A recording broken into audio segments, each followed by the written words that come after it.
The role model story is not a new one, and I think when lots of people look into their past and people that prioritize outdoor education and the environment as adults, often there was somebody in their life that shared that with them. And I think hopefully if I can be that exciting, invigorating role model, that some of them will start to care and to share that with others. And I know they are sharing it with their families. And we have parents who said the kids would never play outside, and now they run and take themselves outside at home all the time.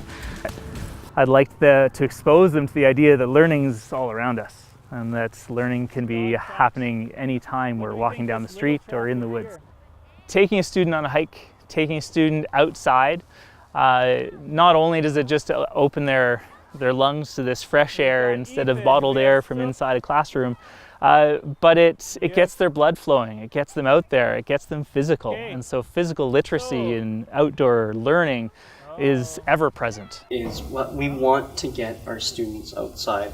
We want them to appreciate their environment. We want them to connect to their environment. So by getting them out firstly on the trails on their bikes and enjoying the trails, that was kind of the first step. And now we're using that trail to connect to our community. And we're using inquiry-based learning and place-based learning so that they can connect that trail. Because there's so many opportunities to stretch our learning in ways that are not possible in the classroom. Hearing students go home and talk so much about their learning, where when I started teaching, parents would often say, you ask, what did you do today, what did you learn? And the kids are coming home with nothing all the time. And my students now are going home and they can't stop talking about what they're doing at school and how it applies to their learning and what they're connecting with at home. And if they can bring those items into the classroom, it's like they're always thinking about it. So that gave me a lot more confidence. You can cover so much outside. I think we're often just afraid that if we lose our whiteboards or if we lose our desks and we can't write anything down, that we lose that idea of learning. But the kids remember things, and that to me is what learning is all about, is if they can dedicate those memories into their brains. We all know now that people need to move around to be able to learn, and some people need to move far more than other people do to be able to learn. And working with different learning styles, I want to accommodate that, and I find outdoor learning, we're able to do that the most. Students have a lot of space, and they can fill that space with their body, and they can be high, they can be low, they can be laying down, they can be sitting up, they can be moving all around to learn. We have days that there's a lot of energy in the room, and I think in my head, if we were just at the garden, this would be a good day. And in the classroom environment, that becomes the noise level rises and everyone just kind of gets, but when we go into that space, they can go and they can do their activities and they can talk and they're not bothering other people. If someone needs that peaceful moment, there's so much space that they can go and find that. See how I'm taking my fingers and I'm pinching. I'm not pulling it, but I'm pinching it off. And then you can nibble on this. This is just like radish. Do you want to try a little nibble? Like that classroom management, if they're inspired to learn, you don't have to worry about classroom management. And to me, the outdoors inspires that a lot more than indoor. We have a couple programs that we do here at Greenwood. We do our Kids on Bikes program, and that's getting our kids out on their bikes on the Trans-Canada Trail, which is right behind our school. We were finding a lot of our students who live in Greenwood had never even been on the trail. I took a big leap of faith, and I've taught science this year through an inquiry model.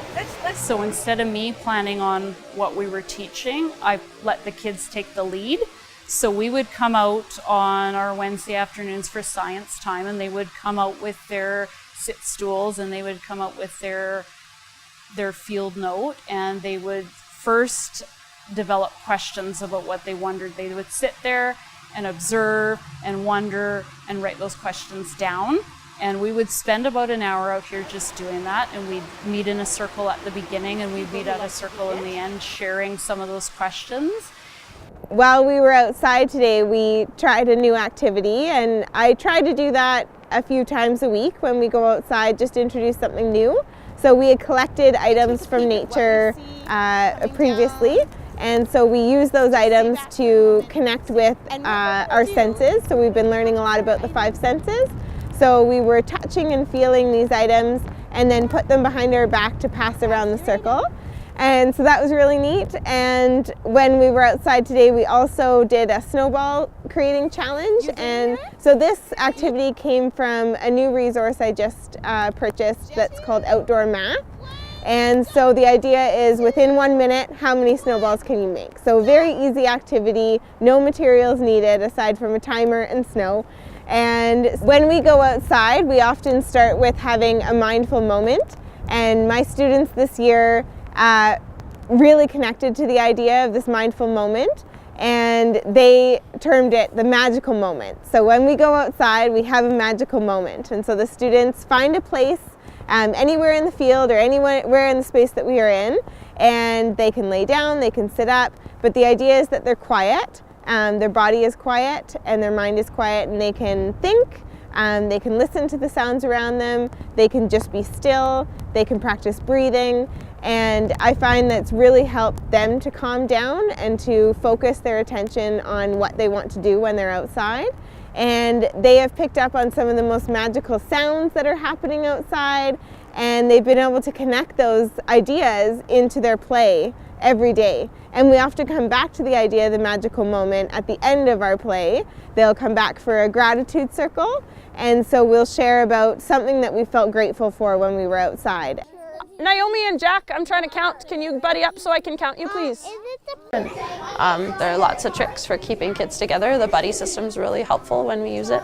And we always talk about boundaries, and we review our rules before we leave. And need to really build the expectations before they enter the space. We have a routine where we meet at the gate. I build expectations. I create some criteria. There's a little chalkboard there. I'm able to record some tasks for them so my visual learners can go and check in with that, and that gives them a prompt of what they need to be doing. And it allows my students to all have the same expectation as they walk through that gate of what that garden looks like. What is something that I know we're all going to be really excited to do? We all want to go and look at the chicks. Can I make a special request just for as a today? team, before we take anything on, these are the expectations. This is how far you're allowed to go. This is what we're expecting from you. We're going to turn around at a certain spot, or I feel like as a team we're very good at front loading them with what we expect from them, and they rise to our expectations. They surpass our expectations. Sometime in the fall, we developed our own set of nature rules, and we called it our nature code of conduct, and it was what we need to be doing when we're outside in the forest, and what the protocol is. And it takes a lot of review to get that in.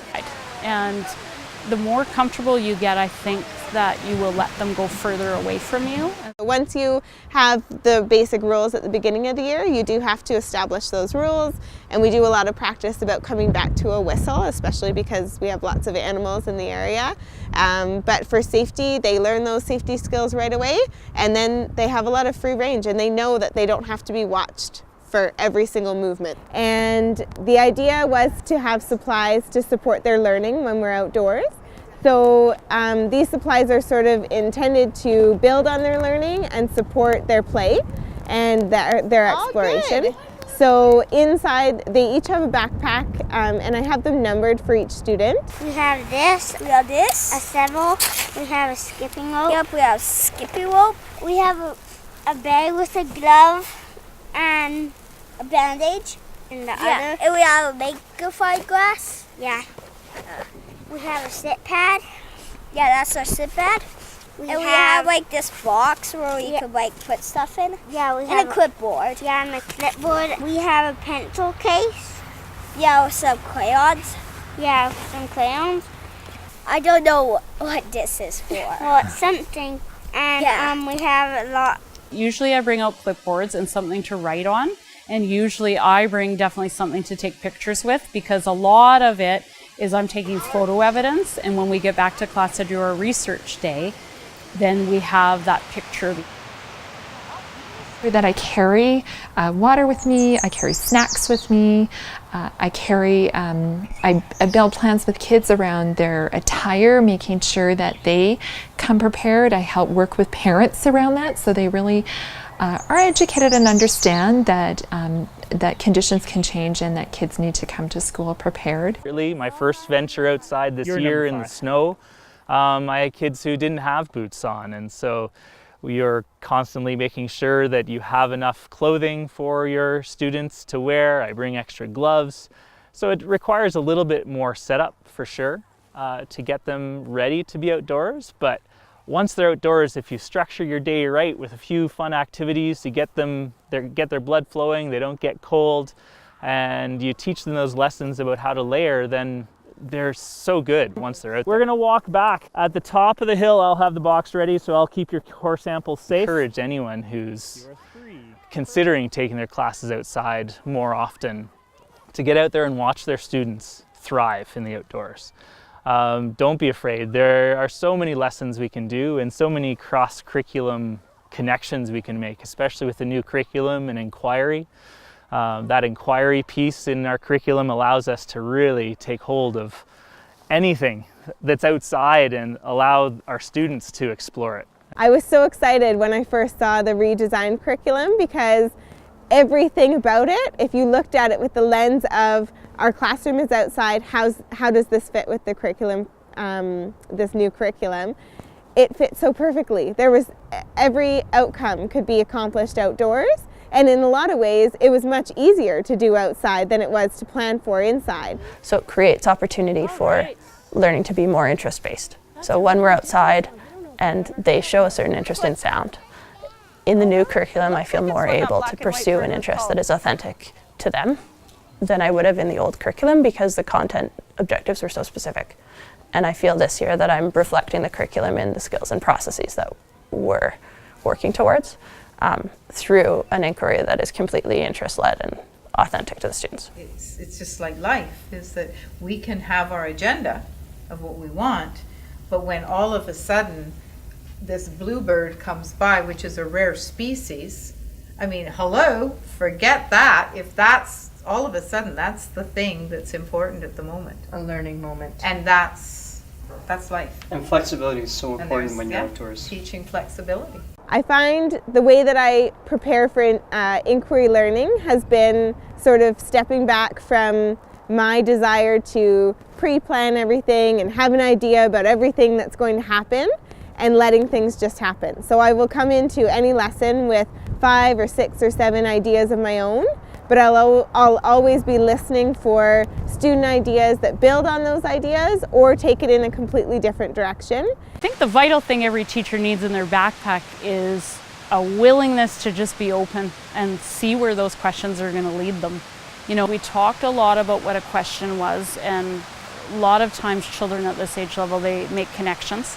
They want to tell you everything they know, but we talked about question words, and we spent a lot of time talking about the difference between a yes or a no answer and something that we could research. I know that the more outdoor learning I've done, the more it's increased engagement in the learning we've been doing in the class, because when we're learning about something in science inside, we try to connect it to what we're going to be able to see outside, and it becomes more authentic and more engaging for students if they know that they're going to be able to touch and see and feel. I love to explore. It's my favorite thing to do. We were kings of the wild. And the interest is naturally there. I mean, it's the most beautiful provocation we can create for them, and they're so engaged in trying to explore and find what they're looking for that my role becomes more of a follower and a guide and a facilitator. But doesn't it feel good? But if I take them outside and I allow them to, I give them one idea to go investigate, then they take off and they carry it, and they go off and they do actually investigate. It means they start to inquire, they start to question things, they start to wonder. And that's sort of what I think my task is when I take kids outside, is to get that wonder back.